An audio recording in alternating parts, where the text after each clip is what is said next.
This is unbelievable, but these things do happen. And one would ask, why? Why is it that certain things keep happening to people of color, brown skinned people, people from the continent of Africa? Very terrible thing.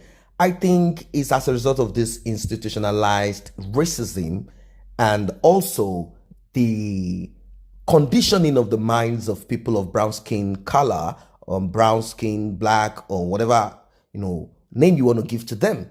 Over time, somehow history has been changed one way or the other to make them feel inferior, to make them seem inferior, even though they are not. And there is this fear by some group of people who believe that if we do not continue to hammer into the minds of those people and show them open racism, they will not, one way or the other, they might rise up against us. And they kept on with this. Now, let us look inwards and see for ourselves as people of color. How do you reason? Your value system. What are the norms? What have you accepted? How do you carry yourself? Do you oftentimes believe that Jesus Christ is a Caucasian with blue eyes and blonde, and you have to pray, and since he came from that race, well, that race must be superior because he didn't come from your race? Do you still believe in those bull crap? And has that shaped your thought? Are you someone, you go to your church and your prophet that claims that he sees still puts that picture, that image of a Caucasian Jesus, even though Jesus Christ is said to have come from the Middle East, where the sunshine there is so strong and powerful? Do you still relate it to like, oh, maybe Jesus Christ will look like someone from Abu Dhabi? Anyway, God created human beings and not the human race. Yes, there are parts of the scriptures that indicate that some people are light-skinned, like the two boys that Rebecca gave birth to. If you could go into the scriptures, you look at that. And if that is also written in the Quran, I wouldn't know. But anyway, why is it that the skin tone is important, and why is it that humans as people, they oftentimes want to oppress the other? The reason I'm bringing this up is about the recent arrest of Chinese couples in Nigeria. This is funny, right?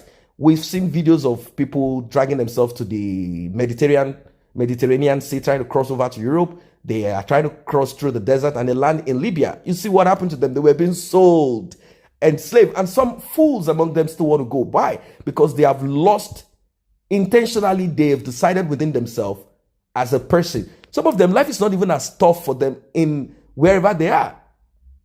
But because their way of reasoning is different, their thoughts is different. They are kind of people that embrace stupidity, and they see that they are being stabbed, yet they are still going in there.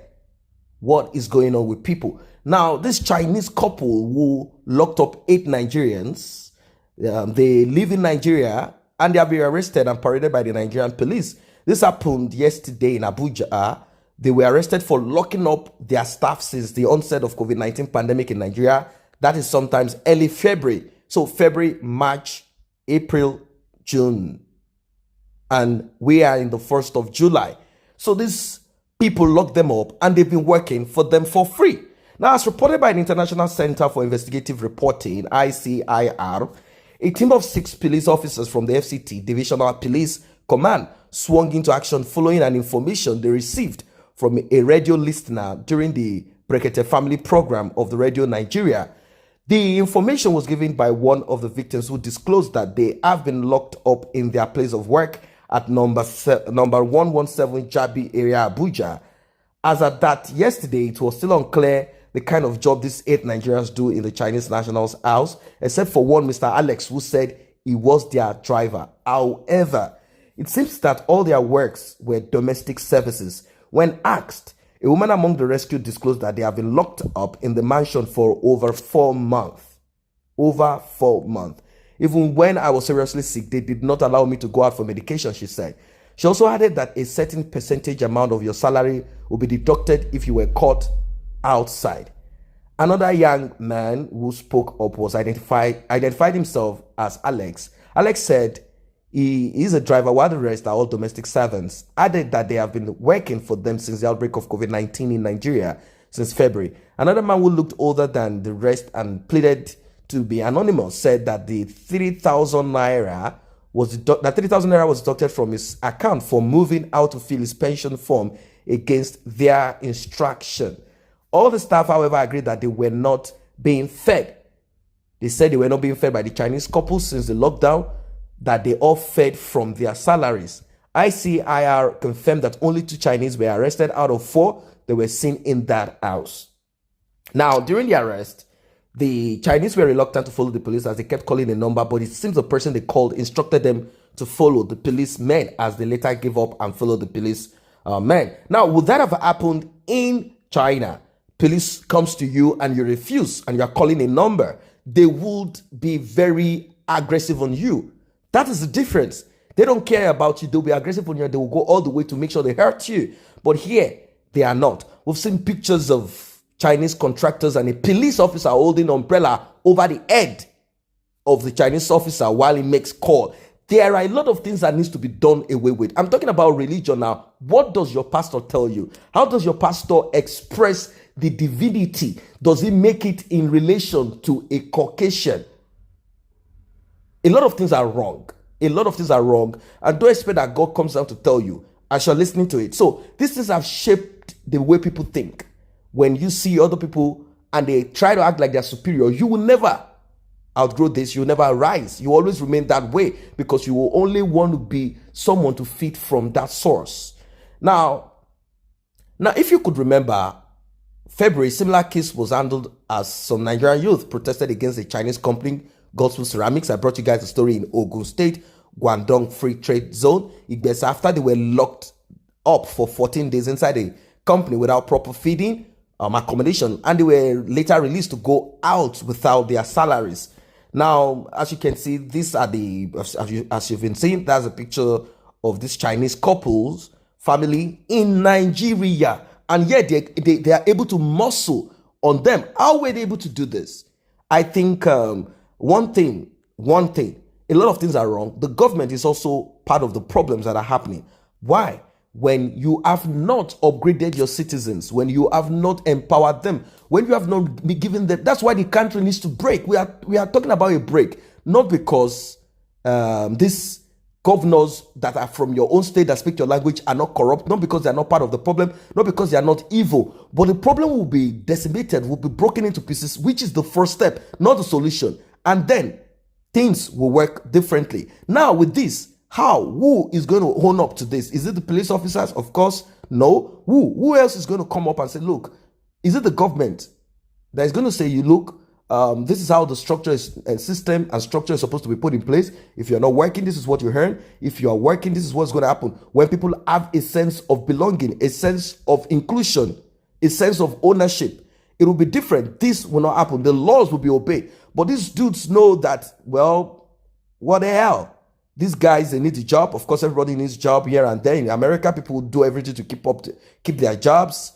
Job is very important. But if you are out of job, how do you fend for yourself? If they know that if I am out of job, there is a provision by the government, I don't think these things will be possible because people will work because they understand what they need to do. But unfortunately, this might not be the case here, as this couple muscled on these people, punished them, instructed them not to leave the home. If you leave the home, you're going to lose your job, and they are not ready to lose their job. Many of them, through that via the salary, they are paying rent and doing a lot of things. So how can it be that a foreigner comes into your country and the foreigner muscles on you, dictates to you, and tells you what to do and keeps you in servitude? Why? How? This is terrible. So these couples had the effrontery to keep them in, not until the police came. Now, one comment here says, so you are bullies all over, but bullied in your own country? This is laughable. Someone said, I thought there is no Chinese in Nigeria. Or are the Chinese now employing Nigerians? Someone said, before you release this Chinese from police station, make sure the salary of those workers are paid. Another one says, Chinese and Indians are the same in the same WhatsApp group. I hope not all Asians are like this. You work like a slave and get paid peanuts month, and I know them, especially Indians. Someone said all the staff, however, agreed that they were not being fed by the Chinese couple since a long time. They all fed from their salary. This is an extract from the story. I would like to know if they were feeding themselves from their salaries, how they were buying their food. Someone said this is not forced. The workers were there on agreement. Now that's something else I said, that they could have left if they wanted, but I believe that they were threatened somehow. If you leave, your job is going to come to an end. That's it. Now, someone said the victimization of our people in our own country is getting out of hand. Can this happen in their country? I think it's high time Nigerians understood their right and act accordingly. These people are nobody except for the fact our own security personnel are always protecting them and abusing their own for these idiots. What we give a Chinchon man the right to lock up Nigerians in the apartment and treat them like slaves in their own country. Anyway, all those involved are stupid and weak, because I see no reason why all of them cannot come together and release hell on these idiots. Many must learn from here. We must learn from here. That's what I'm saying. You have to rise up from that murky sea that you've kept yourself.